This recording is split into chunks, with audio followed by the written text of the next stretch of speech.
Les producteurs de Vallon de Haute-Bretagne Communauté vous parlent. On va aller du côté des chèvres du Petit Bout. Alors je vous embête en plein découpage de fromage. Qu'est-ce que vous êtes en train de découper ? Alors je suis en train de découper la fondante affinée. C'est un fromage qui va ressembler à un comté, mais fromage de chèvre. Voilà. Donc c'est un comté breton. C'est ça. Il a minimum 8 mois d'affinage. Et alors, on vous connaît peut-être pas encore, mais les chèvres du Petit Bout, où est-ce que vous êtes situés ? Où est-ce qu'on peut aller à votre rencontre ? Sur la commune de Saint-Malo-de-Filly, entre Rennes et Redon, à côté de Guipry-Messac. On réalise mal une exploitation comme la vôtre, quelle taille elle peut avoir ? Combien d'hectares pour se faire une idée ? Alors nous, on a 50 hectares, on a 60 chèvres à peu près, et on est 2, moi et mon mari, à travailler sur la ferme. J'imagine qu'il ne faut pas n'importe quelle chèvre. Est-ce que vous pouvez nous présenter vos pensionnaires, celles grâce à qui on a tout ce qu'il y a devant nous sur cette table ? Alors donc on a à peu près 60 chèvres, c'est des chèvres alpines, marron. Elles ont toutes un prénom, on les connaît toutes par cœur. Voilà, c'est comme des chiens. Ce sont des petites chèvres, j'imagine. Dommage, vous ne pouvez pas les voir, mais il y a plein de jolies photos. Donc ce sont des petites chèvres marron. Oui, enfin petites, après elles sont grandes, hein. C'est quand même des grands gabarits. C'est quoi un grand gabarit pour avoir un comparatif avec un autre animal, histoire qu'on se fasse une idée ? Plus ou moins comme une taille de chien. Après, elle pèse entre 50 et 60 kilos. Ouais, un gros chien, un chien assez haut, quoi. Un gros chien. Donc vous dites que vous arrivez à toutes les différencier. Oui, voilà. Des fois, elles se ressemblent. Il n'y a pas grand-chose qui les différencie, mais elles ont un caractère, elles ont une façon d'être. Elles sont toutes différentes. Et donc c'est grâce à elle que tous ces fromages sont produits. Alors, racontez-nous un petit peu comment ça se passe. À quel moment on travaille ? Par exemple, à quel moment vous récoltez le lait ? Est-ce que vous pouvez faire ça toute l'année déjà ? Alors non, nous on suit la saisonnabilité de l'animal. Donc on fait du fromage de mars à décembre.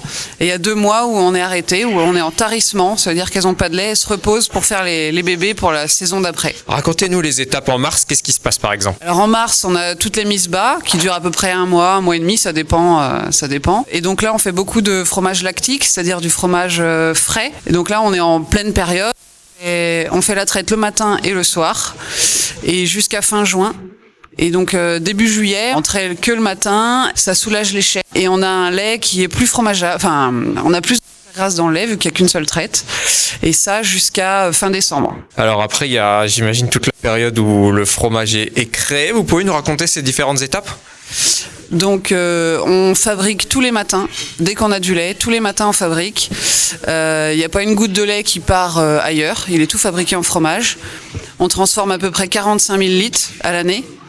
Et puis donc on fait toutes sortes de fromages, on fait aussi bien des petits crottins, des pâtes molles telles que le camembert, des pâtes pressées non cuites comme la raclette, le comté, la tome.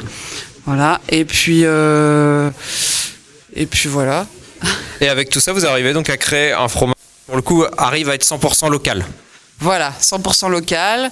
Et puis il faut savoir que j'ai été chercher mon mari en Haute-Savoie. Donc moi j'ai fait mes formations fromagères là-bas, j'ai un diplôme fromagère. Donc on ramène un peu des choses de là-bas, comme la tome, façon tome de Savoie, la raclette, le comté un petit peu aussi.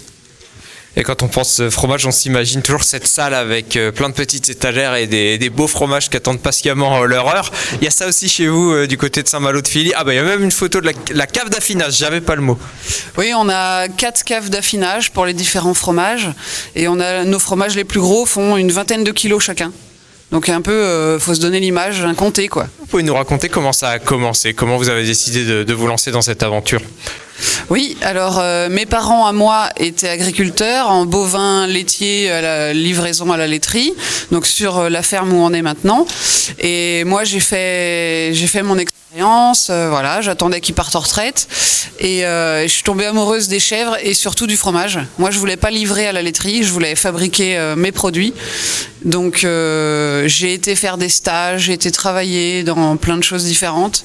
En Haute-Savoie, j'ai passé quelques années là-bas. J'ai vu plein de choses, les brebis, voilà, j'ai vu plein de choses. Et c'est vraiment les chèvres et le fromage qui m'ont passionnée. Et là, donc ça fait, on attaque notre 5e année d'installation. Et tout va bien. Tout va bien.